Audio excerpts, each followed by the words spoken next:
Today we're going to talk about the immortal jellyfish. A coworker of mine the other day mentioned this, and I thought to myself, I've heard of this, but I don't know too much about it, so why not make a video and we can learn together. So let's get into it.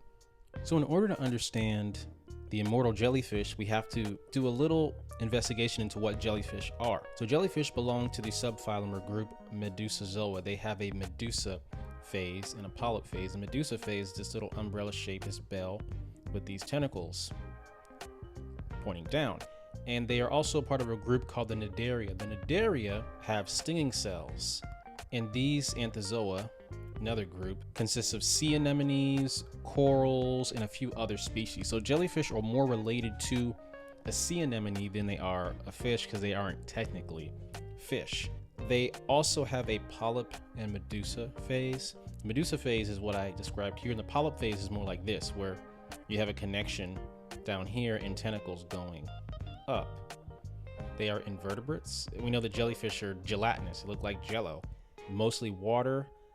They don't have many organs at all. One important thing to note is that Scyphozoa, these things are really the true jellyfish. These other species are very closely related, but I guess by technical definition, they aren't actually jellyfish.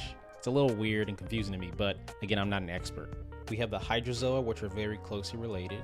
And I found on a website that at some point in their development, they are very hard to distinguish between them and the Scyphozoa, or the true jellies. Like I said, they're not the same, but they're closely related. Box jellyfish are technically not true jellyfish, but they're closely related.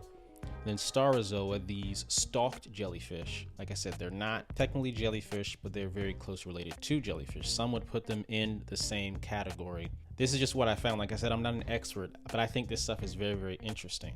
So let's move on and talk about the jellyfish life cycle, because this will allow us an intro into why the immortal jellyfish are immortal. So the life cycle of the jellies. They reproduce by asexual and sexual reproduction. When the egg and sperm is released by a female and a male jellyfish, it becomes a planula, this larva. This planula, I actually don't know if it's pronounced planula or planula, but I think planula sounds better, so I'm gonna go with that. The planula attaches to a hard surface and enters the polyp phase. So this is called a cyphistoma, from what I understand, and this can stay dormant for years and years because it waits on favorable conditions in the water to develop further. So chemical conditions, temperature, all that stuff. Then it develops into a polyp with these buds. I guess I like to call them stacks of jellies. And then those break off at the top and become ephyra, which then mature into fully matured medusa or adult jellyfish. There's more complexity between these stages because the life cycle is really, really interesting. I just wanted to do a very simplified explanation so we can kind of get into this immortal jellyfish thing. So Turritopsis dohrnii. Under normal conditions, these jellyfish operate and develop like normal. It was found through experimentation that under stress, it turns back into a polyp. Now, here's what's weird about that. Let's zoom in here. So we have this immature medusa. Under stress, it will turn into this ball of tissue. And then from there, it'll go back into a polyp. Now, this sounds weird, but when you break it down, it's even weirder. So these cells have to go from relatively mature back to completely immature. So these things reset. It's called de-differentiation. So think about human development. When we develop, our cells will take on different jobs. So you'll have one group of cells that becomes a brain cell, one group of cells that becomes heart cells, etc., etc. Once they differentiate, once they become that cell type, there is no going back. What's weird about these cells and this animal is that these cells go back to a neutral stage and then they move back again to the polyp cell types. All the cells turn the wheels of time and go back. It's like a butterfly turning into a caterpillar. Now you can see why this is so odd and really miraculous. So when this was discovered, there were so many potentials and so many questions that needed to be answered as to how these animals even did this. So for this slide, I got some of this info from this paper that came out of Spain a few years ago that kind of gave some keys genetically as to how these jellyfish turn the clock in time. So if you choose to read it, just know that it's long, it's dense, and it's complicated. I could not get through all of it.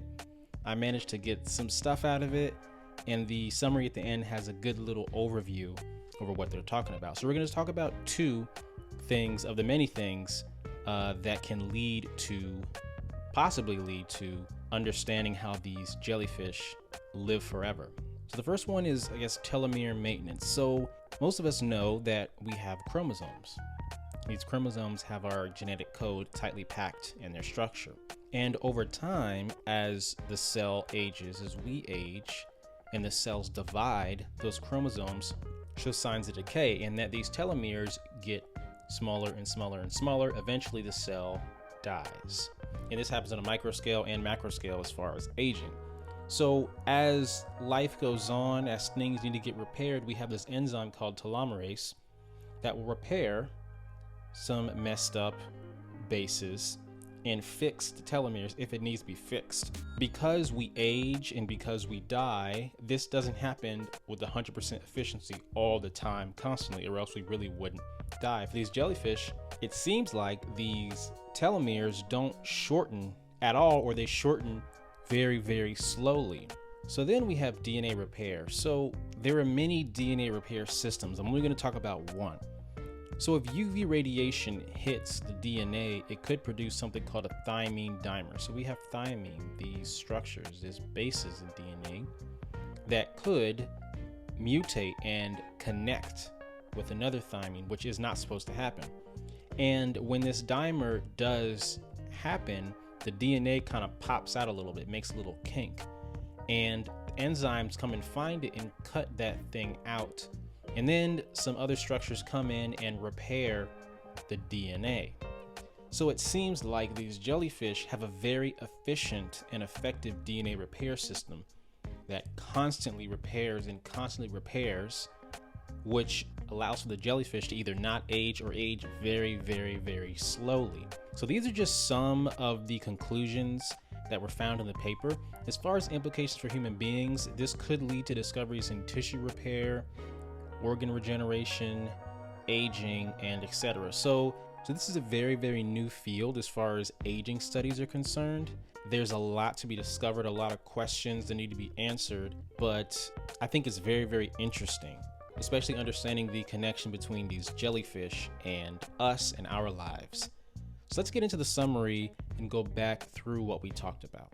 So we talked about jellyfish, how they have this medusa stage, they have these stinging cells, they are very related to sea anemones and corals, and they are gelatinous invertebrates. And then you have the true jellyfish versus other animals that are very closely related to jellyfish. Then we spoke about the jelly life cycle, how we have a planula that develops after egg and sperm are released. It attaches to a hard surface. It could stay dormant for years, but then once it decides to move on, it forms this stack of jellyfish. Then these break off and form an ephira, and then they become the mature medusa. Then we spoke about how this immortal jellyfish under stress can go back to the polyp stage. Its cells can kind of turn the clock in time and reset. And we spoke about how this is very strange, almost like a butterfly turning back into a caterpillar. And then we briefly talked about the implications for humans, how this jellyfish seems to have a very efficient telomere maintenance system and a very efficient DNA repair system. And this could lead to discoveries in tissue regeneration and healing, organ regeneration, and aging studies. So side note, for me, I want to live a long life, but if it's time to go, it's time to go. There's a lot of people that want to live a lot longer because it seems like aging doesn't have to happen. So this field of aging is always being added to.